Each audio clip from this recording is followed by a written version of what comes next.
Welcome to another figure week, hard surface week, organic week.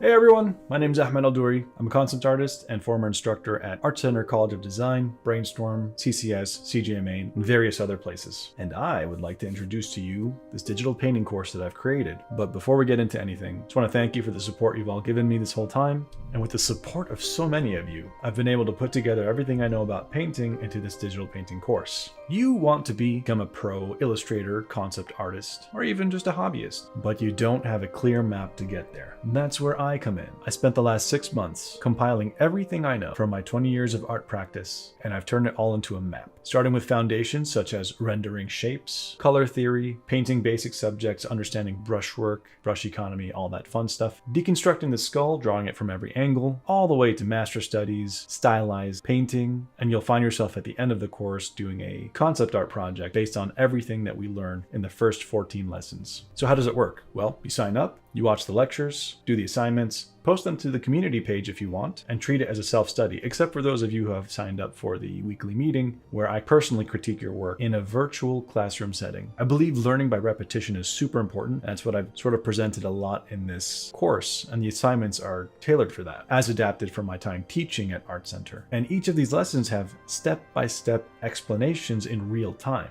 If you've ever seen my videos, you know exactly how I teach. And this course is intended to be a substitute for a college level course, but you don't have to pay the $4,000 or $5,000 per class, racking up maybe $200K in debt. With my custom design course, you'd be paying a fraction of that. And of course, I also have payment plan options if you don't want to pay for the whole thing at once. Thank you for watching this, and I'll see you soon.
Hey everybody, and welcome back to Digital Artcast. This is the first episode back after a year hiatus, taking a little time away from myself and reinventing what I was doing.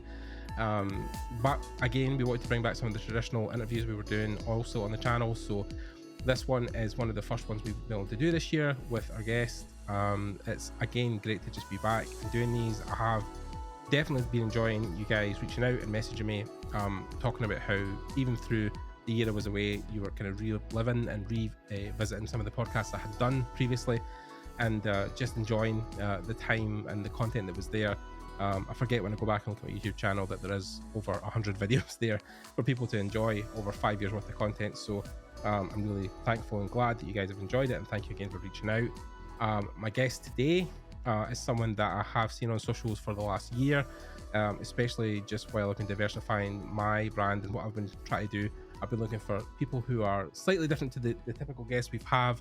You know, typically we have concept artists, 3D artists, people in the games and film industry, people who are doing maybe more of the traditional roles you see within games development and film. But today we are talking to someone who has a slight tangent on what we do in the entertainment industry, and I thought it would be interesting to get him on and talk about his career, his journey through what he's done and where he is today and how he's kind of got there. if you can introduce and talk about yourself. But we're bringing on a guest today, Mr.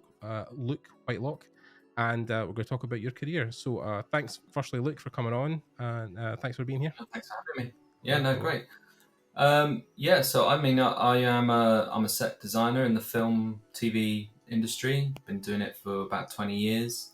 I studied at Bournemouth Arts Institute. I did a degree in production design, or film and animation, but specialising in production design. And I graduated in 2004, and then I moved to London. I didn't really have any contacts or anything. I just kind of did it moved up here with a friend, and he was a director, a wannabe director, and we just kind of, arrived in London and just started phoning around and trying to get work and everything. And yeah, exactly. And I ended up with, I'd say I had no contact. I had one contact, which was a guy called Paul Cripps, who's the production designer on Ted Lasso at the moment. And back then he was doing sort of more TV stuff for sort of Channel 4 and things like that. And I just basically pestered him for like 3 months. Just kept phoning him every other week and was like, I got a job. And he eventually relented and he said, right, I'm starting this thing, Sugar Rush, Channel 4. Cool. Which, if you remember that, it was quite a groundbreaking series. At the time, yeah. And it was Andrew Garfield's one of his first shows. He was in it, yeah. Yeah, he played the neighbour, and that was it really. I just kind of got on that. It was really quick. So it's like a baptism of fire. So you kind of you learn, or you think you learn at university what you're going to be doing in the film industry or the TV industry, whatever. When you actually get into it, it's like, oh god. And I had, and I kind of had this bashed up old car, and they wanted me to sort of travel around all the prop houses, picking up props. I was doing a little bit of graphics work. I was dressing sets. I didn't do any drafting to design the sets at that stage, but I was doing standby. I was driving down to Brighton to do second unit and all sorts of stuff. So it was a really great little introduction to the film and TV world. And that ran for, it was a really short job. It was like 8 weeks, I think, if that. And 12-hour days, 6 days a week, really hard work. Fantastic experience, I'm sure. At the time, I was like, "Oh no, what have I done? It's horrible." But I stuck with it and kept going. And it's the jobs you do that you don't realize it at the time, but you're always meeting people, because it's a big freelance industry. So you're always meeting people, and then out of the blue, you get a phone call from someone who says, "Oh, heard you were working with so and so on Sugar Rush. They recommended you. Would you like to come for an interview or whatever?" And that happened for The Watchmen, the film. Cool. Which I didn't get. They phoned me up. I was going to go and do it, and then it moved. They pushed the production, right? And I missed it, and I ended up doing some more TV work for a bit. And then I got my first feature film job. I'd been, we were chatting beforehand about this sort of thing, but with the work as it is now, and everyone is kind of stuck in this kind of limbo, waiting for the films to start up after the strikes. Very much in that sense. Back then, there was no work around. All the feature films were sort of going to Prague or Czechoslovakia or places like that. And what was being made in the UK was just basically Harry Potter and a few other little bits and pieces. And I'd waited months and months and months trying to get a job, and then on the same day, I got a call for 3 jobs on the same day, which was Stardust, if you remember that film. Flight 93, and Elizabeth the Golden Age. Oh, okay. So I ended up doing 3 interviews at 3 separate studios. One was at Pinewood, Oh no, sorry, 2 were at Pinewood and 1 was at Shepperton. Right. Shepperton being the last one, and they offered me the job on the spot, so I ended up taking that, and that was The Golden Age, Right. which was the sequel to Elizabeth, the Shaker Kapoor film, Mm-hmm. with Kate Blanchett, and yeah, that was it really. That was my in. I got my foot in the door. Then that was 2005, Right. and I just started at the bottom, just making tea, getting lunches for people. So you're doing kind of like a runner role, basically. Yeah, exactly. Yeah, filling up the photocopier, opening the offices in the morning, making sure everyone had teas and coffees and lunch. Yeah, all the boring stuff. But what's great about that, and it's kind of been lost a little bit late, in the last sort of 5 to 10 years, is that you get to meet everyone and go around all the departments and learn. Because I was taking drawings down to construction, and I was taking drawings over to the plaster shop, or I was taking them to the model makers, or I was taking them to the visual effects guys, or the special effects guys, sorry. And you get chatting with the department heads or whatever, and then you say, "Oh, how do you do that?" And then they show you, and you absorb all this stuff like osmosis. You don't realize you're doing it until sort of like years down the line. You go, "Oh, I remember we did that on, I don't know, whatever it was, rock and roll production," and then you bring it on to the next and, one. and we could do that here. And they go, "Oh, right, okay." So that's how I learned. I'd like to say I learned everything at uni, but I really didn't. I think that is a real. Yeah, I think a lot of the people at university would be. It would be good for them to hear that, because so many come out and think they're a production designer, or they think they're an art director, and it's like, no, you really have got to put the hours in, put the work in. You can't expect to walk into a production designer role straight from university. That's just not going to happen. It's just I was going to say, it's just the interject, but it's the reality of, I think, just university students, is the fact that, like, even in my class, when I was going in as a mature student, and I was in my late 20s at the time when I was going in to start uni, but out of a class of like 35, there's only 2 of us I know, me included, are working, so yeah, it's very slim pickings. Yeah, and it's you kind of, you go into the job, and I just basically worked my way up through over the course of several years. Doing the odd jobs, doing the runner stuff. Yeah, so you do. I mean, when I did it, it was kind of well established that you would do sort of 5 years as a sort of art department assistant, right? Then 5 years as a junior, or 4 or 5 years as a junior, and then 4 or 5 years as an assistant art director, and then or as a draftsman, then an assistant art director, then art director. So after sort of 15, 20 years, you get up to art directing level. But because there's so much work around, or was, and there's so many jobs through all the streaming services that have come in the last sort of 5 to 10 years. Yep. The content, the amount of content, I hate calling it content, but it is what it is. You'll go on a job now, whereas 10, 15 years ago, you go on a job and you knew everyone on a job. Like, everyone knew each other in the film industry. There was such a small industry. It's the same in games, industry, And if you didn't know them by know them, you'd have heard of them at least.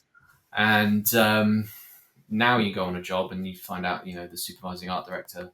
You're like, I've never heard of this person. Who are they? And you look them up, and they've done like 5 things ever, and you're like, how are they a supervising art director? So when I started out, so all supervising art directors were over 50, 60 years old. Now all supervising art directors are like 35. You're like, how's that happened?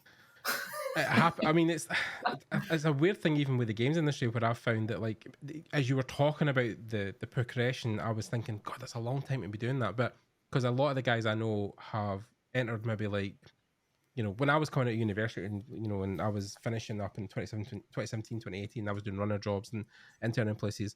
I was meeting people there then who are now art directors, and they've done maybe 7 or 8 years in the industry. But like, I was talking to Ian McCaig in our last interview, and he was talking about this phenomenon where he's in his 60s, obviously, and he's worked on everything for Star Wars and everything. But he was saying you've got people in their 30s now who are drawn like they've been drawn for 60 years, like, because the information overload of the internet exploded, and there's so many online tutorials, there's so many there's no gatekeeping information. A lot of people are like passing down stuff on how to get better quicker and how to learn things. Like, you're obviously doing your courses now. I think the difference with your industry is that there's been less of like the online tutorial feeding back into what to do for the industry to get in and how to work, whereas the concept art people and games people have done that, I think, since the early 2010s. And then there's been this whole generation now of people who have this huge vat of knowledge super quick, so who are now quickly progressing up the ladder, because they go to a talk every other year with an art director who stands in front of them and goes, this is what you need to do, and this is what you look for, and this is how I would feedback, and then they just absorb that knowledge like a sponge, and then they just ramp up production super quickly. So I think it's just the explosion in the last 10 years of the internet that's just like birthed all these art directors into the industry. So yeah, that's a good analysis, definitely. But it does create. There's a certain amount of, like, I don't want to say animosity, but it's like there's a yeah, it is animosity. It's people do not want to, certainly someone who's been in the art department for since the 80s or whatever, being told what to do by a 25-year-old. It was kind of like the hierarchy was always the older lot, and they were always ahead of you, and it's just time marches on and all the rest of it. But it is a funny thing the last few years. It's really like the whole industry is skewed massively with the amount of investment and stuff that's come inward investment into the UK film industry. The studios springing up everywhere. Huge stages. Like we did Ghostbusters, Frozen Empire, back in the summer, and we were shooting that down at Shinfield Studios, which is a new. Well, Shinfield's been there a while because they did Star Wars there. Right. One of the Star Wars series was there, but they expanded the site, so they built another 17 stages or something ridiculous. It's like loads of stages, and before any of them were ready, Ghostbusters had nowhere to go, so they picked Shinfield for one stage, and they basically the construction company put all their efforts into finishing one sound stage for Ghostbusters. So we built the firehouse inside this stage, but the entire site was a complete construction site. It was a quagmire. But when you get down there and you're looking around, you're thinking, God, when they finish this is going to be a mega studio. This is like bigger than Shepperton. Right. I mean, well, at the time, Shepperton didn't done their expansion, but they're, Shepperton's expansion now, they've got. I live right by Shepperton Studios, and they have got. It's a massive expansion down there. It's going to be like the biggest film studio in the world by the time it's finished. But even that alone, even if they were just expanding Shepperton, you'd think, well, who's gonna crew all these jobs that are going in there? And it's not just Shepperton; it's Shinfield, it's Arborfield, it's Winnersh, it's Pinewood expanding, Leavesden are expanding, Sky Studios. They've got another studios. Elstree are being sold off, but they're building another massive thing for all the Elstree lot. Wow. There's ones in Kent, there's ones in Scotland, and now there's in 2 big studios in Wales. There's probably going to be some in the Midlands soon, and probably some on the South Coast. It's getting to a point where it's not London centric anymore, which is great. But also, I really worry about how they're gonna crew it. I mean, they will crew it. They'll find the people, but it's the caliber of the people, and that is the problem with the reason the Americans come over here, and the reason they say they come over here. I mean, a lot of it's to do with the tax breaks, but one of the main reasons is they love the finishes that we do.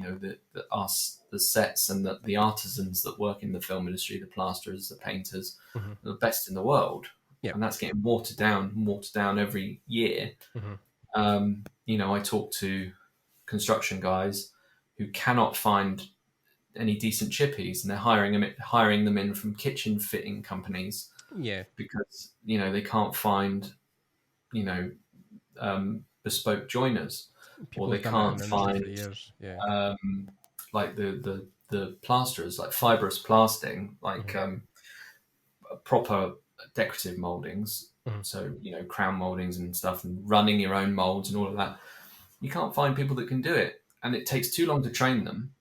So you end up with this sort of like hodgepodge of like fudged methods now. yeah. And it does have a detrimental effect, I think. So I like the idea that if these strikes have been so detrimental to everyone, particularly the studios, that they are going back to the drawing board and they are thinking about actually it's quality over quantity. Yeah. I think that they should go back to. How are we going to overcome this? Stressful trying to keep up with all these programs that everyone watches and says, "Oh, have you been watching this?" And you go, "No, we're in the middle of this one." "Oh, you got to watch that one." And you put it on the list, and you get stressed out that you haven't watched it, and everyone's watching it. I hate that. We talked about this when we went to see Flash last year, and as much as it was a decent, whatever. I mean, I really hate the actor who plays Flash. Ezra. Yeah. So I mean, obviously with everything that's been happening in the media and all that kind of crap, but we went to see it, regardless, because I wanted the Keaton Batman moment. We were all looking for it and stuff like that. So, which was it was fine. It was great. It was fun to see him again take on the character and all that kind of stuff. But the VFX was particularly dodgy, and we actually then watched a TikTok of one of the VFX guys who worked on the film, and he was like, "If it looks like the VFX was done in 2 weeks, it was." Because there was such a rush to get the stuff out the door, and it'd been delayed so many times and changed direction, and it's like you said with the Marvel movies just not hitting anymore. People, I think, up until Endgame had that whole 10-year cycle of like the Marvel Cinematic Universe. It was great, it was all well put together and well done. But after that, when the TV series started hitting and the extra movies, people were kind of just burnt out on the same kind of stuff over and over and over again. And I think that it's the same problem that games are now facing as well. Like we were just talking before we started recording about all the guys at Riot Games who just got let go the other day because they were taken on for projects that were supposed to be, during COVID, there was this huge boom in games and people were getting taken on and new projects were getting started. But now, that's all kind of went, it's all died because now the demand isn't there anymore because people are getting out of the house or trying not to stay in anymore because of COVID. So, all these companies are folding and things that were popped up overnight are dying, and of course the Riot guys are all being let go. The problem is there's no training structure, and the fact that like a lot of these industries have, a lot of the seniority high up or people who are art directors and have jumped in at the top end, but then there's a huge lack of people coming up through the system where you learn and build a trade and keep in that industry for years. And like you said, you spend nearly a decade learning your whole trade, running, getting to know the departments and doing your trade. When I was an engineer, when I was taken on when I was 17, 18 years old, I knew nothing about engineering. I knew nothing about what my job was. But then over a 3-year period, I was trained. And then after the 3-year period, when my training wheels came off, I was then let loose into doing my own thing. And I learned on the job. And then eventually they had a good workforce because they were bringing in trainees regularly. And that's kind of stopped halfway through my time at the company. And then that was then the problem of when all the older guys left and retired, there was nobody to fill the jobs. And then they had no workforce coming through. So we were all last. So yeah, that whole stagnation is affecting every industry, including the film and TV industry and games. Yeah, no, totally. And it's well, I mean, there's no there's no training. There is no training in the film industry. There is no training, like not like there should be or like there once was. You used to have apprenticeships years and years ago. And now it just doesn't happen. I mean, I try, like when I'm on a job, I try and take the juniors sort of under my wing a little bit and help them as much as I can. But I'm too up against it to spend time trying to teach them how to do a drawing or teach them how to, do stuff. Because I mean, I never.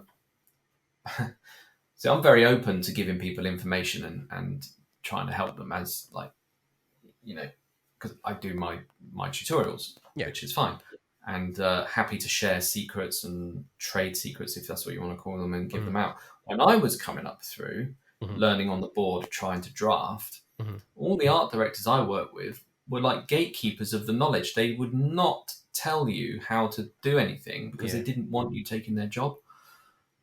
So I had to basically like, you know, sort of peer over their board and see, how do they do that? Or how do they do this? And kind of, you know, it was great then because it was on the big boards and everyone was in an art department. And you walk around and you could literally look at all these amazing pieces of artwork quite easily. Now everyone's on a screen. And on that screen, they're inside a model twirling around doing whatever. You've got no chance as a junior coming in unless, you know, you're not going to learn anything from looking at someone's screen. Yeah. And you can't stand all day and look at someone's screen either because then you get told off because you're doing nothing. No, exactly. Exactly, yeah. Yeah. And so unless there's a training thing or unless you're open to like, you know, I tend to say to people, look, come and have a look at it. Like, come sit down, have a look. I'll show you how to do this. And, you know, and I get them to go down to go down to the workshops because that's another thing they don't do anymore. Yep. You know, they'll go like on Ghostbusters. We had a big sculpt. Can't tell you what it was, but it's a really impressive sculpt. And it came up to the art department one day, and the juniors were like, "Wow, that's amazing! Like, who did that? It's like it's been down in the workshop for 3 weeks. Have you not seen it?" Oh no, like, do you not go down to the workshop? Like, it was really like amazed me because I was when I was in their boots, I'd be down the work for 5 minutes trying to find out what was going on, having cups of tea with the plasterers and chatting and all the rest of it. I mean, when I used to watch in their office on their phones now, it's like, okay. When I used to watch the making of stuff that really got me into it, like the first proper making of I watched was the making of Episode 1 when Lucas was doing the prequels and coming back to Star Wars, and obviously filmed a lot of it at Pinewood. And it was watching the prop guys like mold the lightsabers and mold the droids and all the puppets and creatures that they used at the time and stuff, and because he was still kind of doing all of those practical effects. And like that stuff, I almost went the prop making route, and that's why I got into 3D prop making for games, like making 3D designs and Maya and Max and stuff like that, because it was almost like doing the same thing but not having to go through that route of like learning the practical stuff of building like foam and PVC and all that kind of stuff. But that stuff just amazed me, that skill, and especially when Abrams came back and done Force Awakens, that creature department was obviously run up again because he was adamant of using the practical stuff again. So it's lost art. Honestly, as well, I don't care what anyone says, practical effects are without a doubt the best way to do stuff. Oh, 100%. Just absolutely, like, I went to see Wonka the other day with my kids, and I'd seen like there's some industry newsletters and things that I get where showing the sets for Wonka, and they look great. Like the big sets, like it looked like a Viennese kind of town and really lovely stuff. And then you go and see the film, and it's got like this weird CG sheen over the top of it. Like they've done the set extension, but then they've also they've sort of, I don't know what they've done, but the whole thing looks plastic and fake. It feels off. Weird. Yeah. I was just like, why have you done that? Just have the practical set. You don't need to augment it with CG stuff.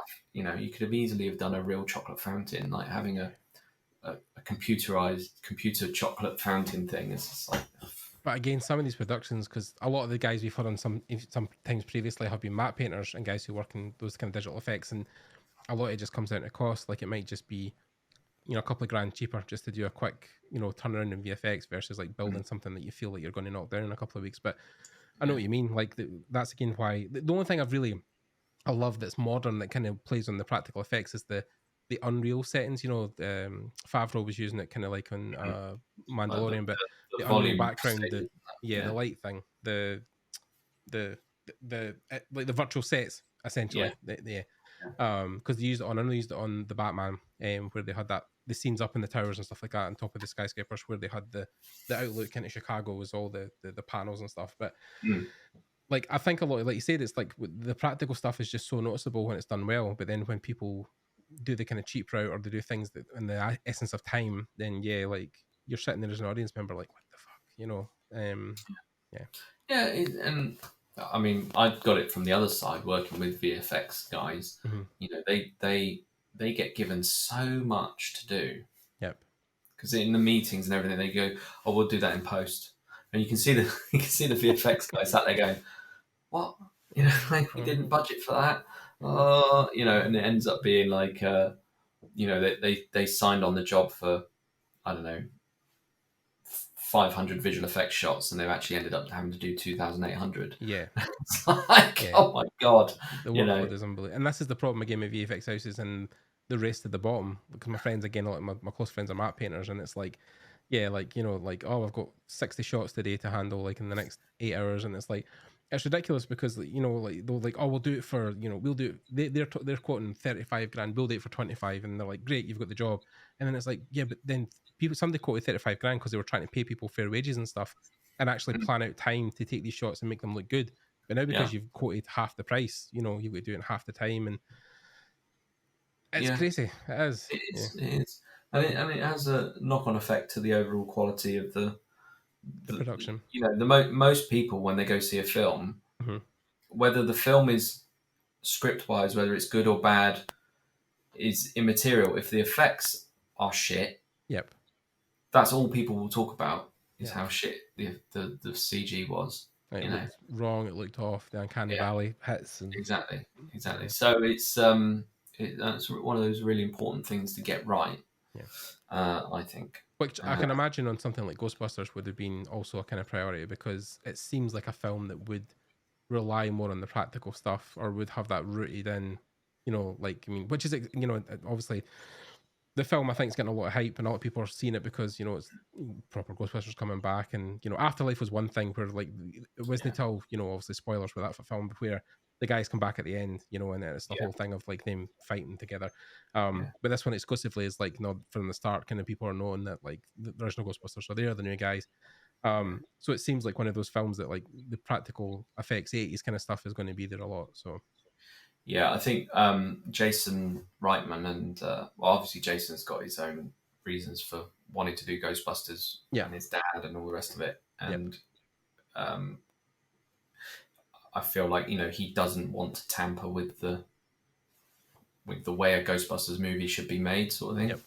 And certainly Gil, the director, is a huge, you know, OG Ghostbusters fan as well. So it was a film. It's the first time it's ever happened for me, really, is being on a set where everyone there is a fan and wants it to be amazing. You know, like the original was and still is. I mean, you know, which I've been told with some of the friends I know who worked on the Batman, they were saying it was a similar vibe, like, because that was such a huge IP, and, you know, even though it was trying to get made during COVID, and I've watched that making of, you know, when they tried to, obviously, you know, halfway through shooting, COVID hit, and they go through that whole thing of, like, you know, getting people masks and distancing and all that kind of shit, and even the fact I never knew it was a lot of that was shot in Liverpool as well, you know, and a lot of the practical scenes and stuff with Robert Patterson. Well, they only did a week in Liverpool, right?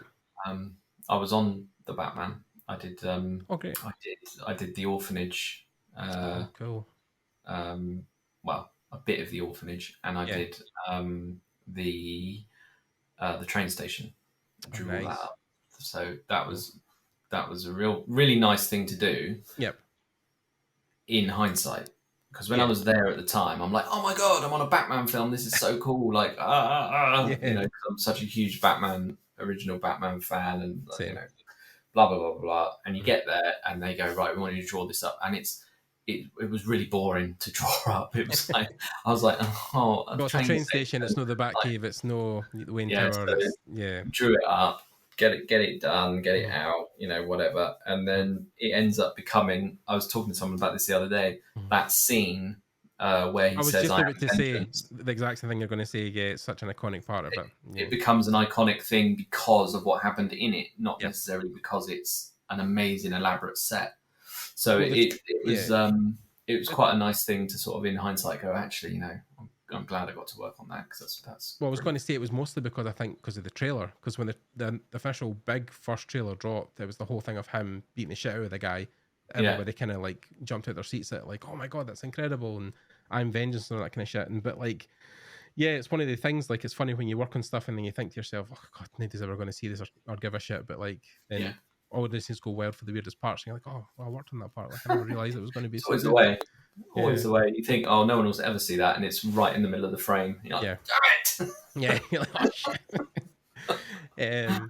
Which is crazy to think a lot of these sets are like so much. I mean, the way you're talking about, you know, I know obviously you can't talk too much about it because Ghostbusters isn't even out at this point, but like the fact you're talking about, like how, you know, because obviously you've seen it on your reels and stuff, but the and they've showed it in the behind the scene stuff that they've already released, where the firehouse is it's not on location in New York. It's something that's been built in the studio as a set. And that's what I'm saying. It's always surprising when you see the things that are built versus going to location. And the firehouse seems like one of the things I thought they would have tried to almost preserve, because obviously that is it's an iconic location in New York. And but then you know, it's like, Well, yeah, yeah, no, totally. The one in New York is a working firehouse. So Hook and Ladder 8 are the company there, and Right. I went out to New York for well, I'd like to say it was for a recce. It was more for a jolly, really, just to go to the Ghostbusters firehouse. Yeah, of course. My boss sent me out there because she knew, she was like, "You'd love to go out there. Why don't you go out and like check in Have a with look and stuff. the Yeah. American Art Department?" Because they were going to do exterior scenes in New York for driving past and all that. Right. Yeah. But we copied that verbatim down to chewing gum on the Yeah, wall. the doors and handles and We windows. did it. We did that, and the other reason is that not a lot of people know this, but the interiors from the original. So Venkman's office and, you know, the columns and all that. Right. That was an interior in Los Angeles. That's a firehouse in Los Angeles. Okay. So they did all the interiors for Ghostbusters in Hollywood, and Right. they did all the exteriors in New York. New York.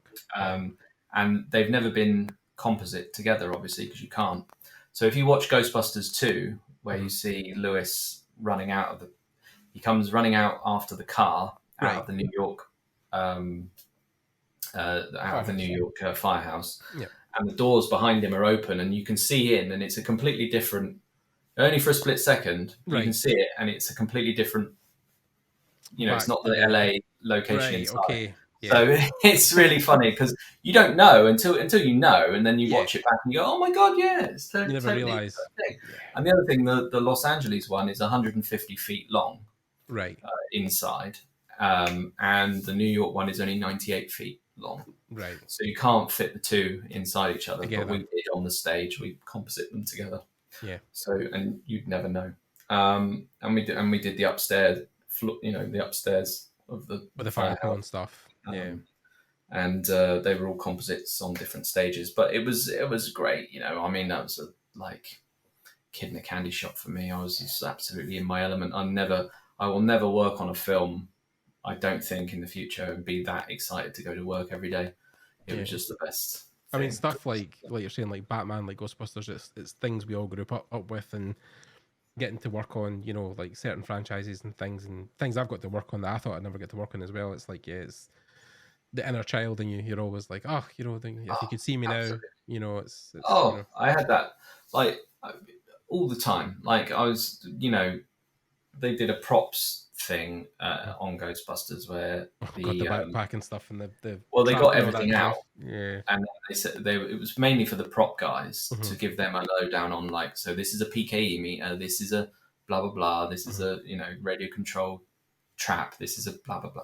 So, and the producer Eric Reich did this sort of walkthrough with them all, and I was just fanning out over everything and going, oh my god, that's in the background of the first one when they get kicked out of the university and the guy with the headphones is wheeling that out. They've got that here. Oh my god! It was like over this silly props, you know. Yeah.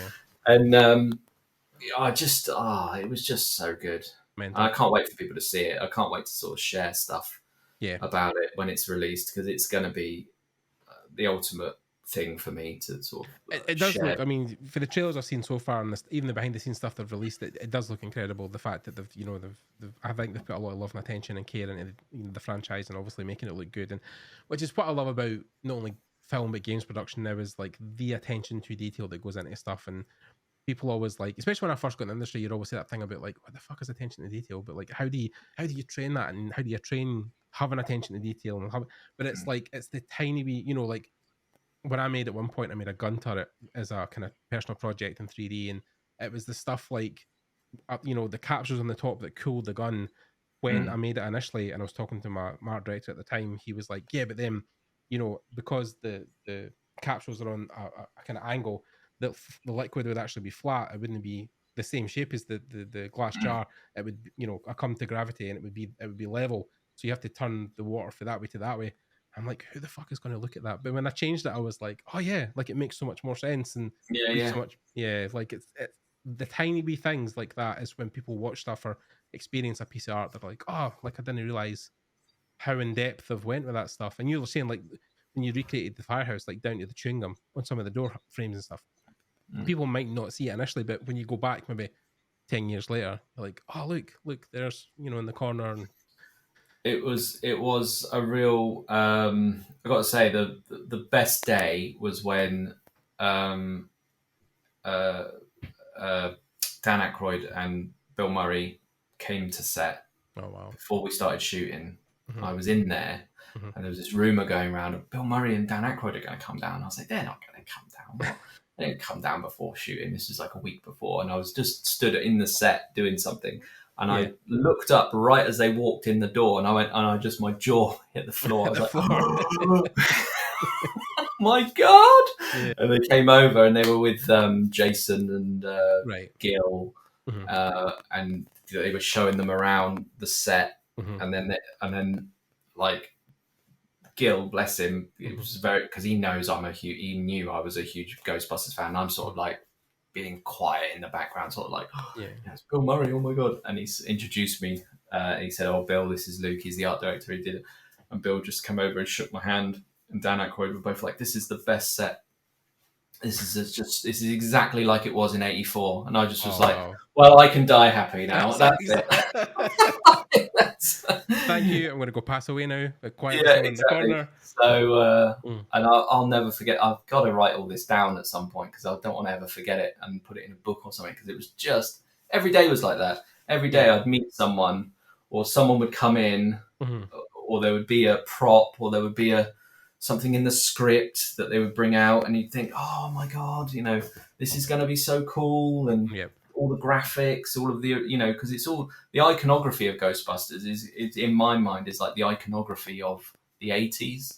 You know, you've got a certain amount of things in the 80s that if someone says describe the 80s, you go Ghostbusters, Back to the Future, I don't know, Gremlins, Aliens. You know, that kind of that it's up there with like the bigger franchises.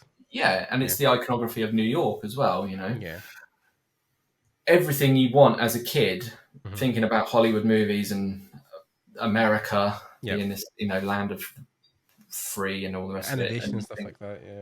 And you're stood there on a set, on this iconic set that you've drawn up and overseen the build of, and everyone that was in the original movie is coming up to you going, "This is fucking amazing."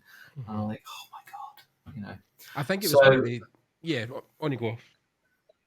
No, I was just so it was just, you know, like I said before, I don't think I will ever. That's pinnacle career for me. It's all downhill from that.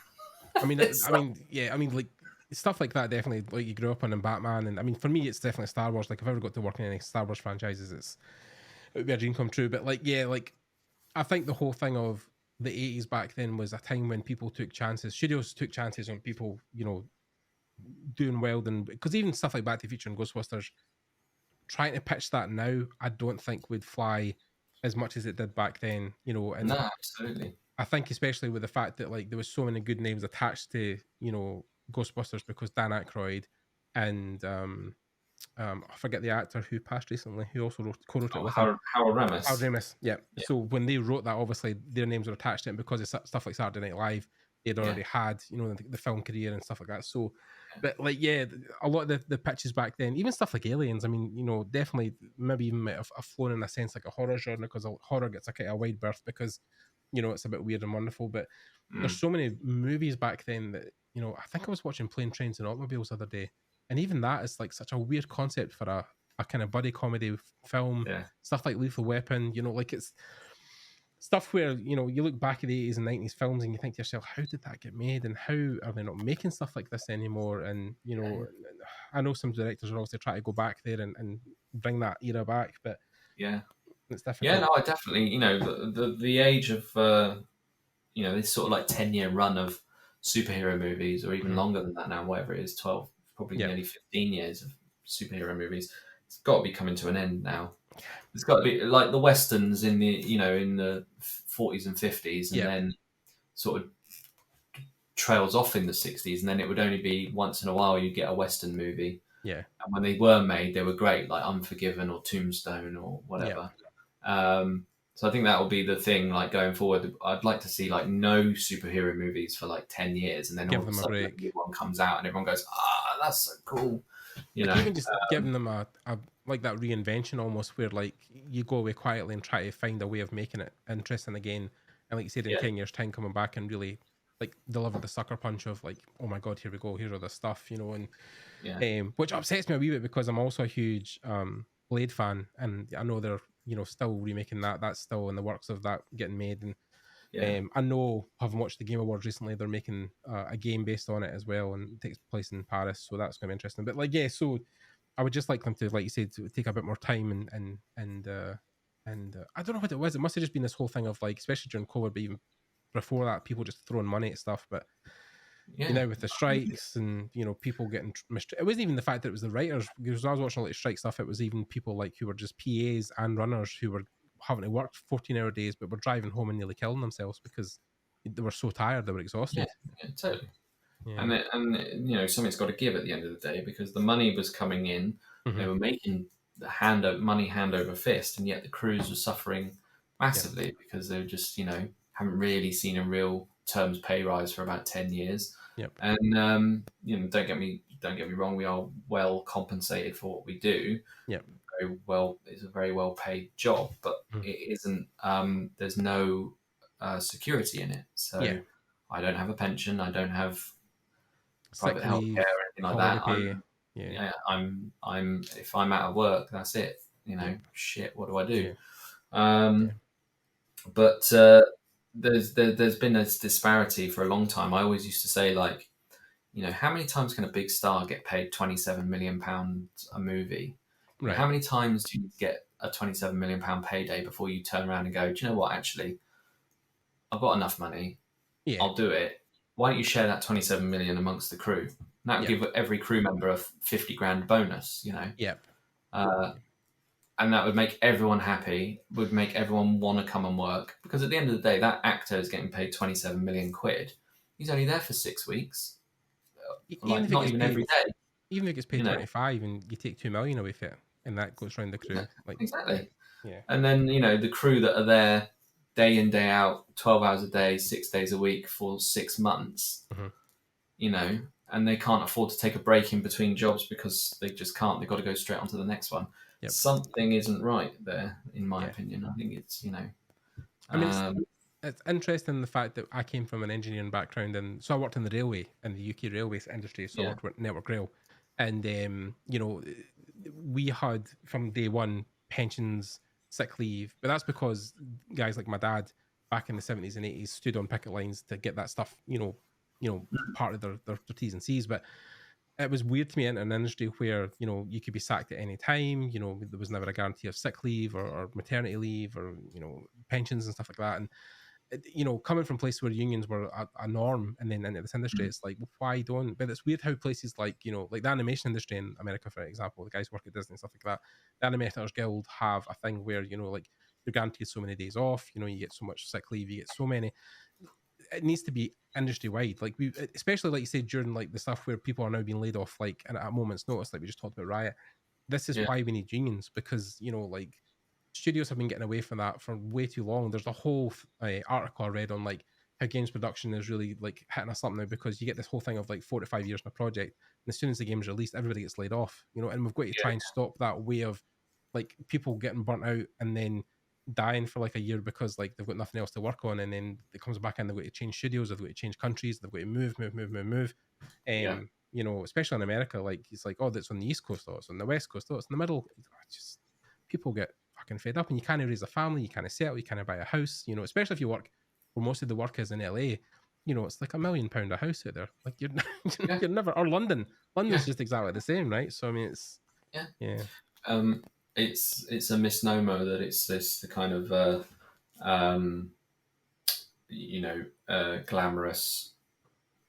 I mean, there is glamour in there, but it's not like, you know, you got to have a real reality check when you're sat in a porta cabin on a rainy Tuesday in the middle of Slough. Yep. I'm like, oh, is this it? Yeah. Like my Hollywood mansion, you know. I know. You got to meet Dan Aykroyd. Oh, fucking fantastic! I need to go back to work now. Yeah, exactly. Yeah. You got to come home and empty the bins. And like, oh, right. Yeah, I know. So yeah. It's one of these things. I think it's not going to get fixed overnight, but definitely needs to get fixed. Totally. And like, you know, I'm not saying that we should get paid loads more or anything like that, but it does really stick in the craw a little bit when they turn around and say, you know, so these strikes, for example, no one consulted me on whether actors or writers could strike, but I was expected to just stand by and support them wholeheartedly, you know. Mm-hmm. And now I'm hearing reports that now things are coming back and trickling back to work. Mm-hmm. People are being asked to take pay cuts because of all the money that was lost over the strikes. And it's like there's no actors or writers sticking up for us now, you know. So I feel I get a little bit like, nah. I just kind of feel really I'm quite angry about it, to be honest, because I mean, it 100% makes sense. And this is the thing we were talking about with a lot of the industry guys I spoke to who were saying, you know, the actors are one thing, and you know, and don't get me wrong, like, you know, we talk about like Bryan Cranston doing the speech and stuff like that, and he's probably got enough money, he can take time off, but you know, but there was also day actors who are guys that are extras who maybe get, you know, 300-400 a day or something like that, so they're not rich, but they also struck. But the hope is that then has a domino effect where, because they have then went to the board to try and get more rights, that'll cascade down to us eventually, and we'll also get more rights.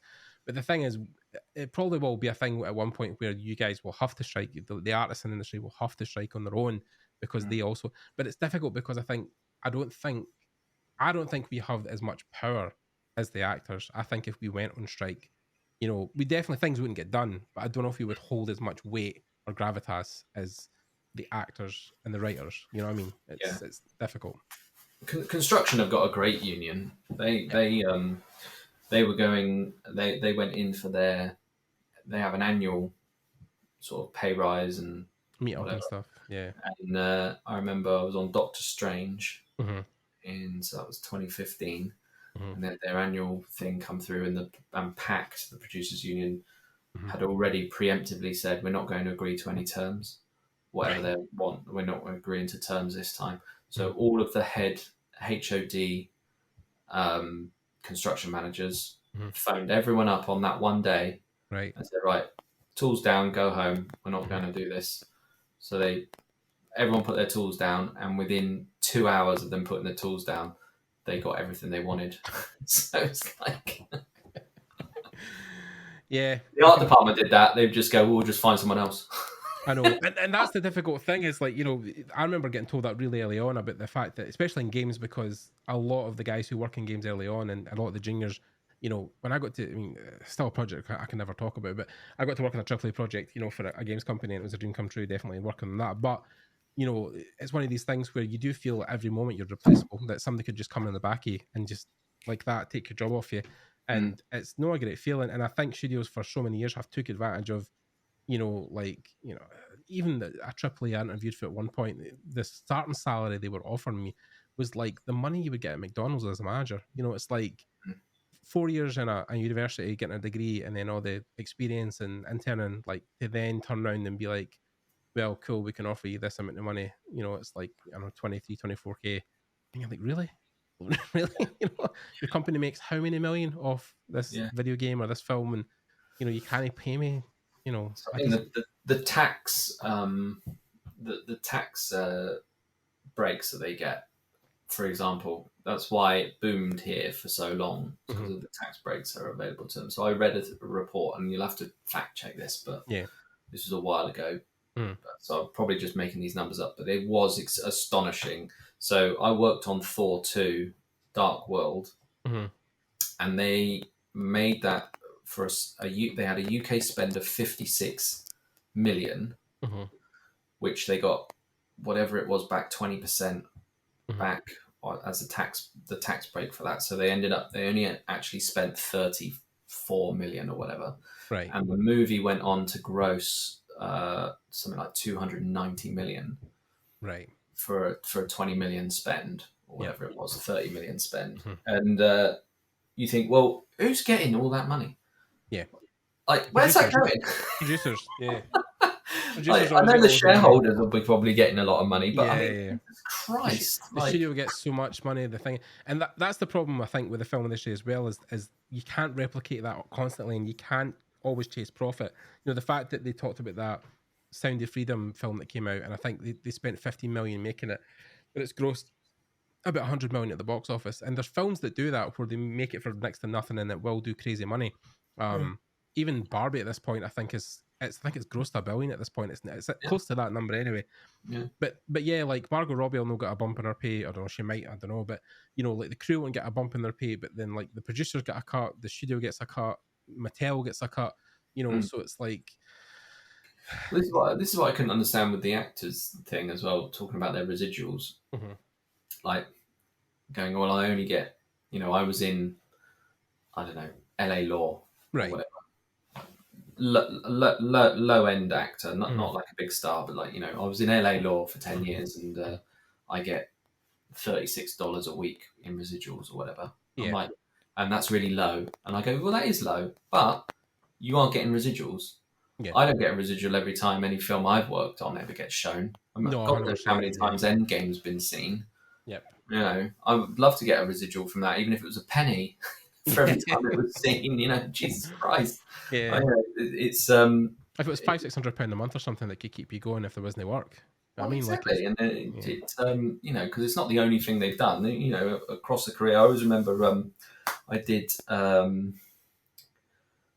a commercial for Tesco's years ago with Martin Clunes, and he was telling me about the residuals he got for reruns of Men Behaving Badly, and it was enough to buy his house in Dorset just from the rerun money of Men Behaving Badly on UK Gold, whatever it was. I was like, how's that? What? Yeah. So it's like it's the dice you roll as being an actor also, because if you have screen time and you have a significant role, like even stuff like UK TV, like Rowan Atkinson must be taking him fucking God knows how much money between Mr. Bean and Blackadder and stuff like that. Exactly, Mr. Bean. There's only 14 episodes of Mr. Bean. Yeah, it's run forever and ever. But I think the point I was trying to make was like, if you're going to do residuals, it should be across the board for everyone that worked on the film, down to the caterer. Yes, everyone should get a cut of it if it's rerun. Yeah, it shouldn't just be the actors because, yeah. The actors would be standing on. When I used to work in a Pizza Hut, right, and I worked in the kitchens when I was a student, right, and the front of house staff would get tips, right, and they were told they had to pool their tips and share them amongst themselves. So one person on the floor might get £5 tip, and then another person might make £50 tips, but they'd have to pool it at the end and then share it amongst themselves. But they never shared it with the kitchen staff who were doing all the dog work. Yeah. It's exactly the same thing. It's like, well, hang on a minute, how's that fair? That's not fair. If you're going to get a residual, I want a residual. Yeah. Right? But now I'm ranting. No. But it's right in what you're saying. I think because we started on the strikes, and it's one of these things that, like, there's so many things that still need addressed within the art departments, and the art department for the longest time in a lot of productions, not even just what we do in films and games, but like animation across the board, TV. They are like the unsung heroes. Even people like Grips. People who like have a particular job and do things. Everybody really needs to be acknowledged as like, what's the phrase? It takes a village. Absolutely. Ghostbusters doesn't come out of thin air. You hire a crew because you want to hire the best, but then they build these, and the thing that always guts me as well is the fact that you spend so long making these incredible set stuff like the firehouse, and then once it's done, production's finished, it's torn down and it's thrown in a bin. Like it's no, you take a million pictures and people get to walk about it for so long, but like, these things are like, you feel like you have nothing to show at the end of it, and then you're on, like, onto the next production, you're on to the next thing, and it's difficult. It was quite upsetting actually, because that was one of the jobs where I actually stayed around for them to start taking it apart, because I'd spent so long putting it up and making it amazing. I was like, it's kind of like the death of a friend, kind of like want to be there to make sure it all went all right, it's treated right, and and I had the props guys were like ripping off the letters on the front of the firehouse, just like with no care, just like ripping it off, and like everything's breaking apart, and like you're like, oh god, come in and they just literally just push the walls over, and like it's really like... Do you get to? I mean, like unofficially, but do you ever like keep any of that stuff, or get to take anything back, or like keep a part of it, or is it any? Yeah, I do. I always take a little bit of something. Like I got so I had a deal with the prop man. We had the Ghostbusters sign that hangs outside the firehouse, the big one. Right. I don't know how much I can tell you about why I got it, but I have got it. You got to keep something. Yeah. By the way, this is the funny thing. It's like even stuff like when you watch Graham Norton, and there's guys like Ryan Gosling talking about working on like Blade Runner and stuff, and he was like, "Oh, you must have, it's an iconic franchise. You must have got to keep something." He's like, "Oh, I might have, or might have not kept." Even there, like the actors who are like the biggest things, the biggest part of the production, and even they're like, "Oh yeah, totally got to keep something." Like. I remember that was the funniest thing I ever saw when it was Ewan McGregor, because he was always like, "Oh, you worked on Star Wars, did you get to keep anything?" He's like, "I might or might not have been given a lightsaber," and he was even sketchy about it. And I'm like, "You were Obi-Wan fucking Kenobi. Of course you're going to get to keep something. You'd be expected to." You know what I mean? Yeah. But it's things like little props or even like graphics. Like the graphics guys on this, they knew I was a huge Ghostbusters fan, and they turned around and they said at the end of it, they gave me a big bump of like Ghostbusters, like signs, stickers, the things they built for them, just things that are like, that's a nice thing to keep, and like Razor Cult business cards, or like Ghostbusters business cards, or which you'll look back on years from now and think, "Oh, I remember when I worked on," exactly. So it's all nice things, and then I've got like I've got the lamp from Aladdin, right? I've got what else have I got? Yeah, it's like as the smaller stuff. It's not that you're going to walk away with a proton pack or something, like, because they take some of that stuff takes like 30 grand to build. Yeah. I'll tell you, have we got time for a quick story? No, firing, yeah. So the one of the things I had to do was test the pole for the firehouse. So we made a mock-up of the pole. Yeah. In the workshop, so we built just a scaff pole.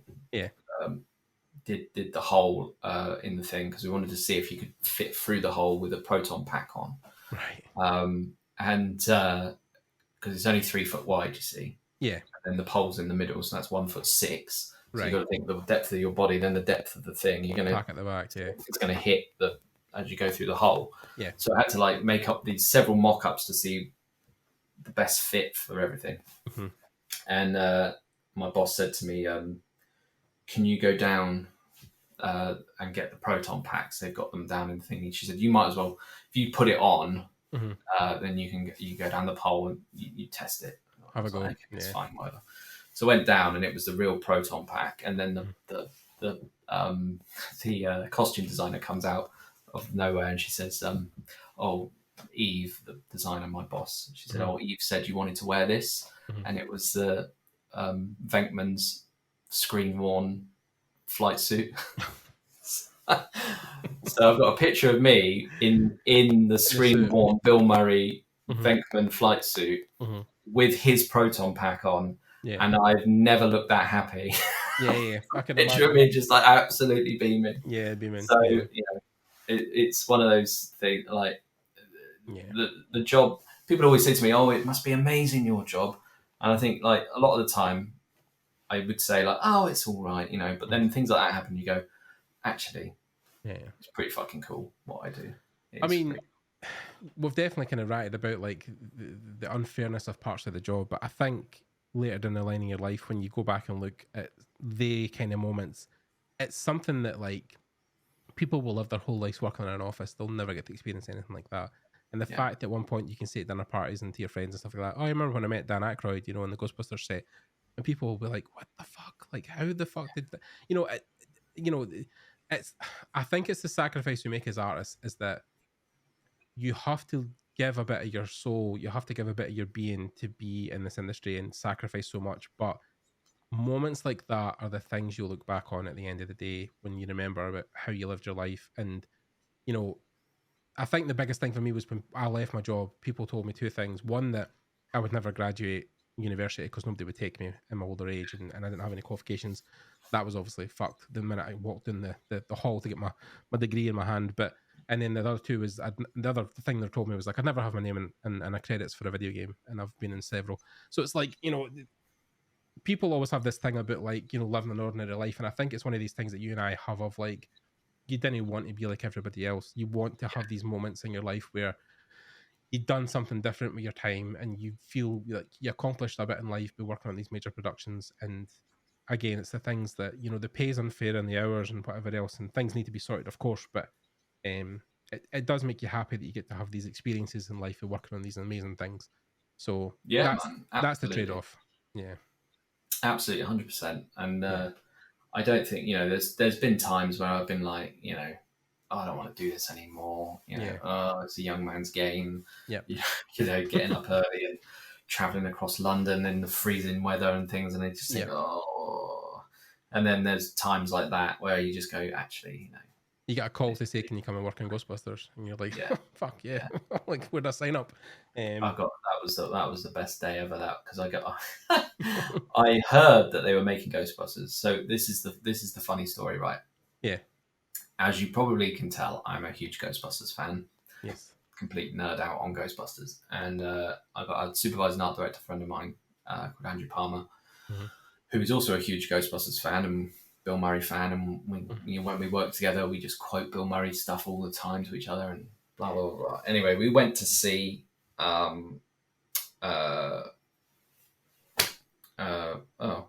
Afterlife.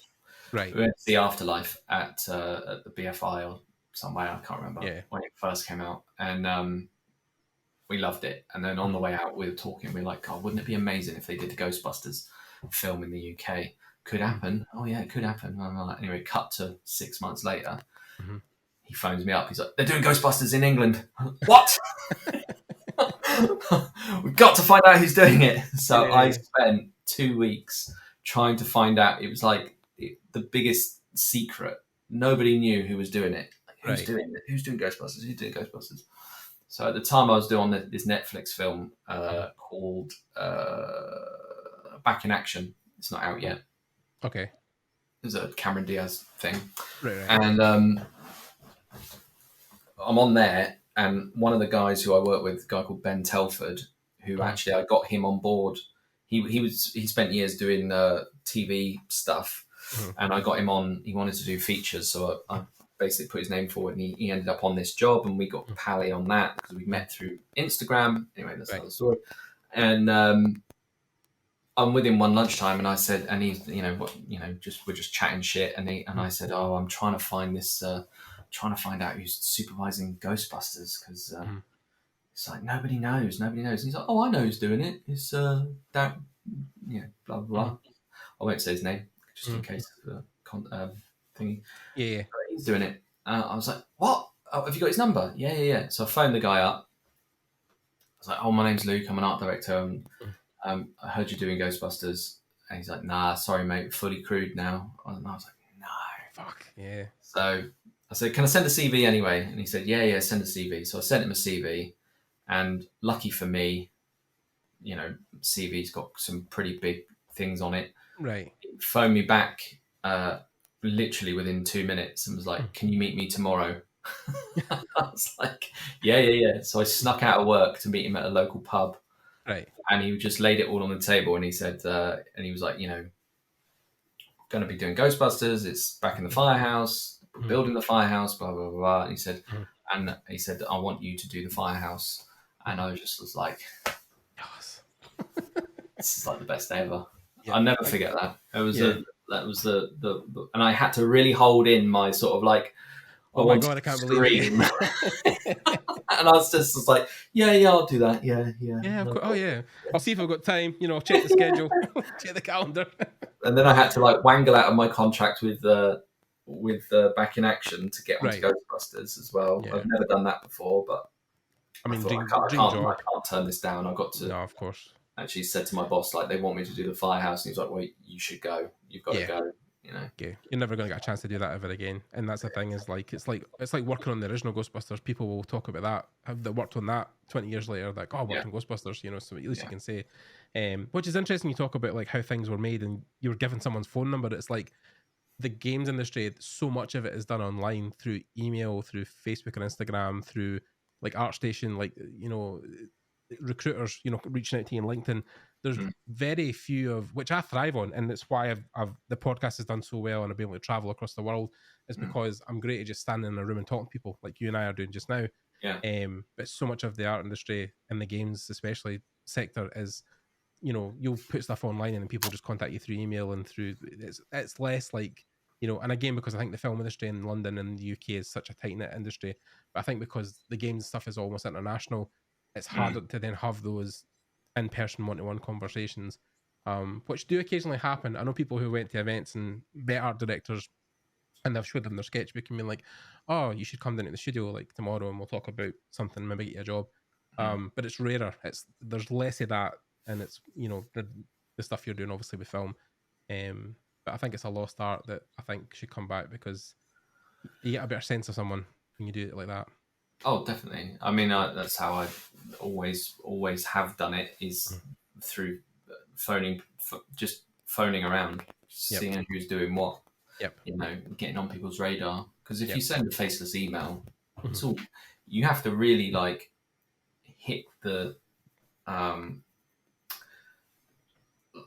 like someone has to be actively looking for a draftsman or whatever when you email them for them to go, oh, I'm looking for a draftsman. I'll phone them straight back.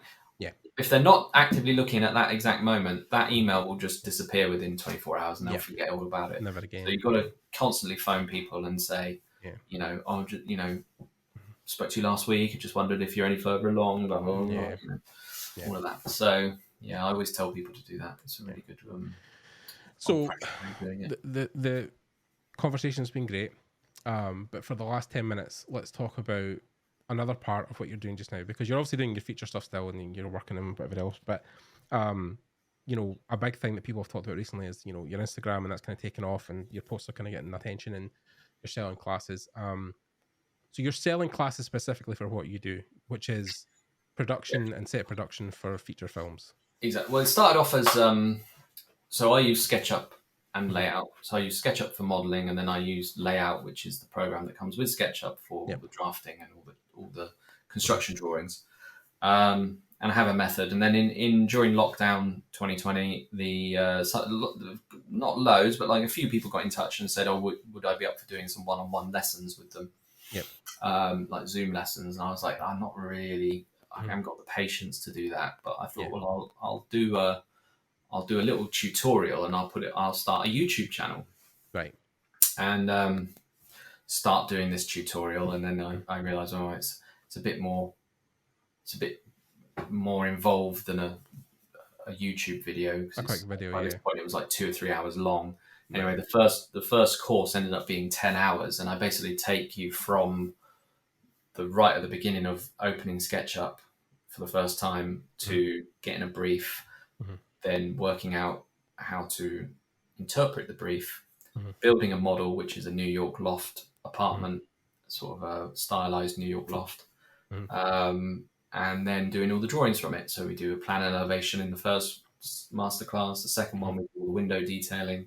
The third one, we do all the doors. And then I've got the fourth one coming out in February, which is all to do with staircases.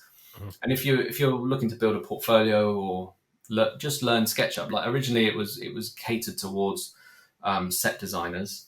Right. but I've actually got more people involved. That whole thing, and then in February you're going to have like a kind of end or point to the end of it. Yeah, so you work through it, and you by the end of it, if you did all 4 courses, you'd have like 10, 12 drawings for your portfolio, right, which you could then apply to whatever. But it's turned out lots of people that have done it are architects, interior designers, people that just want to learn SketchUp, people who want to move from 2D to 3D. So I've got like a whole gamut of students, not just film people. So that's been really nice, actually. It's been really good. And yeah, I've just set up a new website, whitelockdesignlimited.com. So you can go over there and check out the courses. I do asset packs. So I do like one of the things we do in the film industry is like lots and lots of sash windows and Georgian doors. So rather than having to remodel them or redraw them every job you go to, I've done asset packs where you can pick them out, and it's got like 80 different windows, 80 different doors. I do a sci-fi kit bash where you can just kit bash together some sci-fi stuff and some rendering. So the whole thing really is born out of lockdown, and it's turned into like a little side business. So I'm quite pleased about how that's kind of gone, because it's helped me weather the storm of these strikes. That's for sure. Yeah. But then again, it's something that I think with time and money and energy, like as things like this happen, as interviews happen, as the years go on, I think it would become things like it's more popular, and then it might become more and more.